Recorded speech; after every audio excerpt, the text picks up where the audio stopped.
முருகர் மயில் வாகனத்தில் ஊரெல்லாம் சுற்றிட்டு ஈஸ்வரனை பார்க்க வந்தாராம். அந்த மாதிரி நானும் கலசா வந்த இடத்துல கலசா ஊரெல்லாம் சுற்றிட்டு என்னோட பைக்கில் திரும்ப கலசேஸ்வரரை பார்க்க வந்திருக்கிறேன். கலசேஸ்வரனாக்கா இது ஒரு புனிதமான ஈஸ்வரன் ஆலயம், அதனால தான் கலசேஸ்வரன் சொல்லுவாங்க. வாங்க உள்ளே போயிட்டு முழு விவரத்தையும் தெரிஞ்சுக்கலாம்.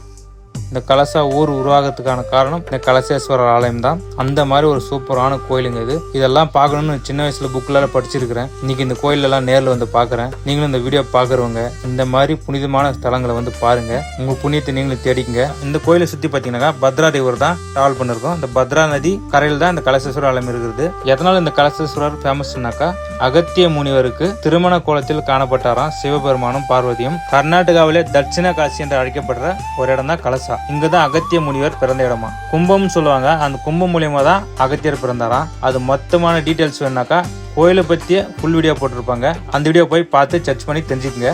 நல்ல ஒரு சூப்பரான ஸ்பாட்டுங்க, மறக்காம வந்துட்டு போங்க, நல்லா இருக்குது.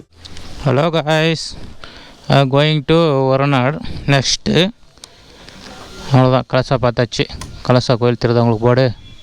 Sri Kalaseshwara Swamy temple. Next Horanadu Annapoorneshwari temple. என்னடா கோயிலுக்குள்ளே பார்க்கணுன்னு பார்க்காதீங்க, நம்ம போகிற வழியிலும் இந்த கோயில் இருக்குது, அதையும் பார்த்துக்கணும். ஒவ்வொரு கோயிலும் நம்மளுக்கு ஒவ்வொரு மாதிரி, ஒவ்வொரு எப்படி சொல்கிறது, லா லா லா லா பிளா பிளா பிளா பிளா எக்ஸட்ரா எக்ஸட்ரா தெரியல.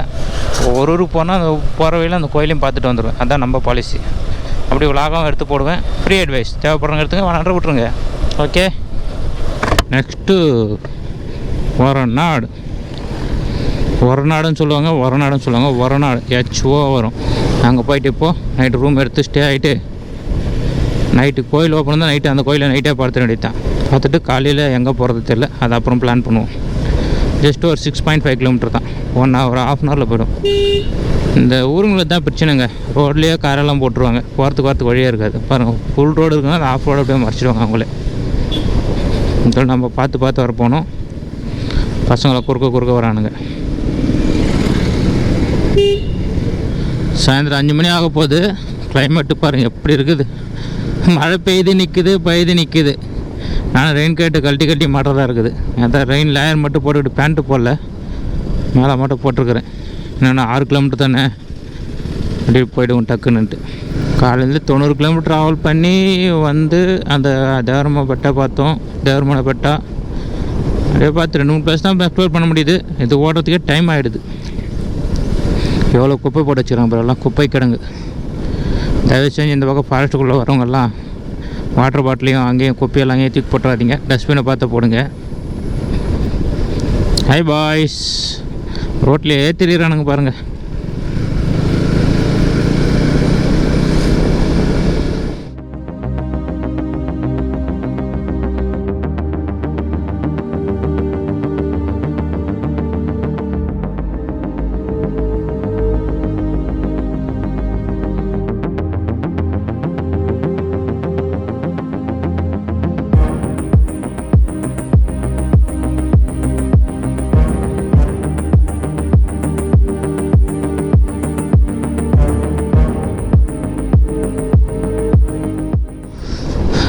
எல்லாமே ரூம்ஸு, காஸ்ட்லி ரூம்ஸு. நம்மளால் எங்கே தங்க முடியுது பட்ஜெட்டில் வந்துட்டு. ஸோ சடன் போய்கிட்டே இருக்கணும்.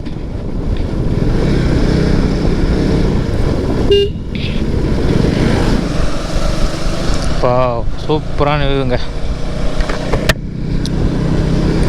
எல்லாம் சும்மா எப்படி இருக்குது பாருங்கள். பத்ரா நிவாசா, பெரிய எல்லாம் ஹோட்டல்ஸாக இருக்குது எல்லாமே ஒரநாட்டில். வே டு டெம்பிள் தான் ஒரநாடு டெம்பிளோ.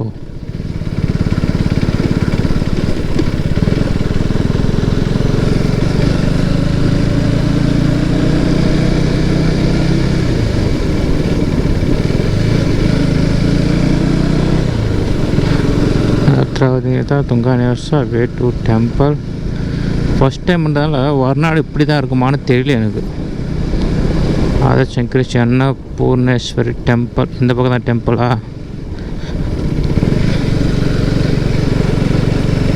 ஓகே,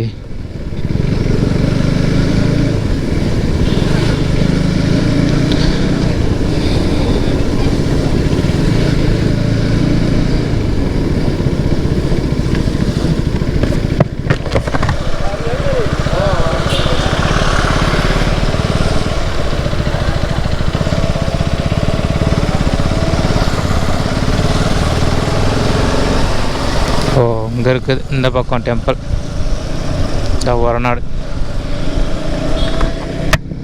சின்ன சின்ன ஊருங்க இது எல்லாமே.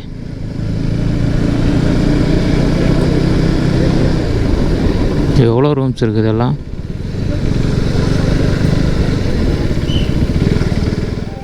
அதான் மக்களே, ஒரநாடு அன்னபூர்ணேஸ்வரி அம்மா கோயில் டெம்பிள் வந்துருக்குது. ஃபுல்லு ரூம்ஸாக இருக்குது. நம்ம வந்து நேரம் நம்மளுக்கு ஒரு ரூம் கூட கிடைக்கல. 100 50 ரூபாய்க்கெல்லாம் கிடைக்குதான். Bad luck. முன்னாடி வியூ பாருங்கள், செம்மையாக இருக்குது. இந்த மாதிரி காட்டுக்கு நடுவில் இந்த மாதிரி ஒரு கோயில் ஒரநாடு. மறுபடி போய் சாமி பார்த்துட்டு வந்துடுவோம். உள்ள கோயிலில் வீடியோ எடுக்க முடியாது, இங்கே கட் பண்ணிக்கிறேன் டாட். இதுதாங்க ஒரநாடு ஸ்ரீ அன்னபூர்ணேஸ்வரி ஆலயம். இந்த கோயில் பார்த்தீங்கன்னாக்கா இயற்கை கொஞ்சம் அழகான மேற்கு தொடர்ச்சி மலைகளை தான் அமைந்திருக்கிறது. இந்த கோயிலை சுற்றியும் பார்த்தீங்கன்னாக்கா அவ்வளோ இயற்கை அம்சங்கள் இருக்கும். சூப்பரான ஒரு ஸ்பாட்டு. பக்கத்துலேயே பத்ரா ரிவர் போயிட்டு இருக்கும். அதுவும் செம்மையாக இருக்கும் பார்க்கறதுக்கு. கண்கள் கோடி வேணுங்க, அந்த மாதிரி இருக்குது இந்த கோயிலை பார்க்கறதுக்கு. கலசா மற்றும் ஒரநாடு ரெண்டுமே மேற்கு தொடர்ச்சி மலைகளில் அமைந்திருக்கிற பிரசித்தி பெற்ற கோயிலுங்க. யார் எப்போ வந்தாலும் கலசா ஒரநாடு ரெண்டுத்தையும் பார்த்துட்டு போங்க. காஃபி எஸ்டேட்டுகளும் டீ எஸ்டேட்டுகளும் சேர்ந்த ஒரு மாவட்டத்தில் இருக்கிற ஒரு ஸ்பாட் தான் இந்த கோயில். உலகத்திலேயே இந்த கோயில் தான் அம்மன் முழுவதும் தங்கத்தால செய்யப்பட்ட ஒரு அம்மனுங்க இது. இந்த கோயில் இருக்கிற அம்மன் சிலை வந்து பல நூற்றாண்டுகளுக்கு முன்பு அகஸ்திய முனிவரால் பிரதிஷ்டை செய்யப்பட்ட சிலையாங்க. அது இங்கே சில பேர்கிட்ட கேட்பேன், அது சொல்கிறாங்க. அந்த மாதிரி நம்மளுக்கு அதிகமாக தெரியறதில்ல. ஹலோ காய்ஸ், ஃபைனலி ஒரநாடு தேதி வந்து இப்போ ஒரநாடு பார்த்தாச்சு. கோயில் அன்னபூர்ணேஸ்வரி கோயில். சின்னதாக ஒரு குளம் நன்றாக இருக்கிறது. அப்படியே பார்த்துட்டு கோயிலை பார்த்துட்டு அப்படியே ரூம் புக் பண்ணியிருக்கிறேன். இங்கே 500 ரூபாய் வரும், ஜஸ்ட் 500 ருபீஸ். கம்மி ரேட்டை பார்த்து புக் பண்ணியிருக்கிறேன். இங்கே கோயிலில் ரூம் இருக்குது, நாங்கள் எந்த இடம் தெரில, தேனம் கிடைக்கல. சரி எதுக்கு ரிஸ்க்கு, அங்கேயே கிட்ட இருக்குது. 500 ரூபாய் வச்சுருக்கேன். ஓகே, இப்போ நேராக பார்த்துட்டு ரூமில் போயிட்டு ஆல்ரெடி தான் கோயிலில் சாப்பாடு போகிறோம். ஆனால் எப்போன்னு தெரியல, அது தனியாக பார்த்துக்கலாம். ஃபைனலி ஒரநாடு கம்ப்ளீட்டாக இவங்க யாருன்னு தெரியல. யாருன்னா தெரிஞ்சால் கமெண்ட் பண்ணுங்கள். வியூ சூப்பராக இருக்குதுங்க. பட் 40 கிலோமீட்டரில் காலையில் இருக்குன்னு நினைக்கிறேன். பார்க்கலாம். ஒரநாட்டில் சாப்பாடு கோயில் சாப்பாடு 7 மணி தான் ஓப்பனா. நான் ரூமில் ஆல்ரெடி வந்தால் இங்கேயே ரெஸ்ட் ஆகிடுக்குது. கொஞ்சம் முன்னாடியே வந்து பழகுது. சரி ஓகே, கொஞ்சம் பிரச்சனை வெயிட் பண்ணுறேன். சாப்பிட எப்படி சொல்கிறேன். நெக்ஸ்ட் யாருன்னா ஒரநாடு வந்து ஆசைப்பட்டீங்கன்னாக்கா இந்த இடத்துல வந்து சாப்பிட்டுருப்பாங்க. கோயிலில் எப்பவுமே புதுசாக போட்டு இருப்பாங்களாம். Wait and see, let's go. Wait பண்ணி பார்க்கலாம் எப்படி இருந்து சாப்பிட்றது. வியூ பாயிண்ட் கேத்தன்மைக்கு வியூ பாயிண்ட்டா? கூகுளில் போட்ட நேம் கூட காட்டல. சரி 6 கிலோமீட்டர்னு சொன்னாங்க. லோக்கலில் கேட்டேன். சரி போயிட்டு வரணும், கிளம்பிட்டேன். ஃபுல்லாக பள்ளம் இறங்கி அப்படியே மேலே ஏறுறோம். இறங்கி அப்படியே ஏற விட்டு தான் அந்த மாதிரி இருக்குது. பாட்டு நல்லா இருக்குல்ல நேமு. பார்க்கலாம், போய் பார்த்துட்டு வரலாம். அட்டா கிளைமேட் மட்டும் அடி போலி அல்டிமேட்டாக இருக்குதுங்க.